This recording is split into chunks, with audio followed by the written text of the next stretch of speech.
Super ഫോറിലെ ബംഗ്ലാദേശിനെതിരായ രണ്ടാം മത്സരം കൂടി വിജയിച്ച് ഈ വർഷത്തെ ഏഷ്യ കപ്പ് ഫൈനലിലേക്ക് ആദ്യം ക്വാളിഫൈ ചെയ്യുന്ന ടീമായി ടീം ഇന്ത്യ ഇന്നലെ മാറിയിരുന്നു. നിർണായക മത്സരത്തിൽ ബംഗ്ലാദേശിനെതിരെ 41 റൺസിന്റെ വിജയമായിരുന്നു ടീം ഇന്ത്യ സ്വന്തമാക്കിയത്.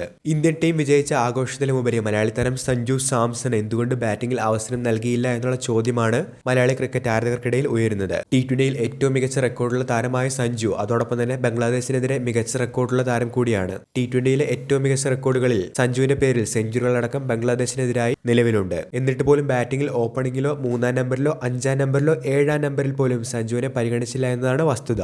ബാറ്റിംഗിന് അവസരമുണ്ടായിട്ട് കൂടി അക്സർ പട്ടേലിനെയാണ് സഞ്ജുവിന് പകരം ടീം ഇന്ത്യ 7-ാമനായി പരിഗണിച്ചത്. സ്പെഷ്യലിസ്റ്റ് ബാറ്ററായി ടീമിൽ ഉൾപ്പെടുത്തിയിട്ടും എന്തുകൊണ്ട് അദ്ദേഹത്തിന് ബാറ്റിംഗിന് അവസരം നൽകുന്നില്ല എന്നുള്ള ചോദ്യമാണ് ഇതിനോടകം തന്നെ ഉയരുന്നത്. തീർച്ചയായിട്ടും BCCIയുടെ ഒരു ഡർട്ടി പോളിറ്റിക്സ് തന്നെ സഞ്ജുവിന്റെ ഭാവി നശിപ്പിക്കുന്നു എന്നാണ് സോഷ്യൽ മീഡിയയിൽ ഉയരുന്ന വാദം. ക്യാപ്റ്റൻ സൂര്യകുമാർ യാദവിന്റെ ഭാഗത്തു നിന്നും ഇന്നലത്തെ മത്സരശേഷം ഇതുമായി ബന്ധപ്പെട്ട ചെറിയൊരു വിശദീകരണം ഉണ്ടായി. ബാറ്റിംഗ് ഓർഡറിൽ ശിവം ദുബെയെ പ്രൊമോട്ട് ചെയ്തതിനെ പറ്റിയാണ് സൂര്യ സംസാരിച്ചത്. ബംഗ്ലാദേശ് സ്പിൻ ബോളിംഗിനെതിരെ ലെഫ്റ്റ് ഹാൻഡ് ബാറ്റിംഗിന്റെ ഡോമിനൻസ് കണക്കിലെടുത്തുകൊണ്ട് തന്നെയാണ് ശിവം ദുബെയെ ബാറ്റിംഗിൽ പ്രൊമോട്ട് ചെയ്തിരുന്നത്. അതോടൊപ്പം തന്നെ ഈ ഒരു അഡ്വാൻറ്റേജ് മുതലാക്കി തന്നെയാണ് അക്സർ പട്ടേലിനെയും ശേഷം ബാറ്റിംഗിനായി പരിഗണിച്ചിരുന്നത്. തീർച്ചയായിട്ടും 5-ാം നമ്പറിൽ പോലും സഞ്ജുവിന് ബാറ്റിംഗിന് അവസരം കൊടുക്കാത്തതിന്റെ ഒരു കാരണം എന്നുള്ള രീതിയിൽ ഈ ഒരു റീസൺ തന്നെയാണ് ഇപ്പോൾ ടീം റിപ്പോർട്ടുകളിൽ പറയുന്നത്. പക്ഷേ ഇതിൽ എത്രത്തോളം വസ്തുതകൾ ഉണ്ട് എന്നുള്ള കാര്യം തന്നെ ഇവിടെ ചോദ്യം ചെയ്യപ്പെടേണ്ടതായി ഉണ്ട്.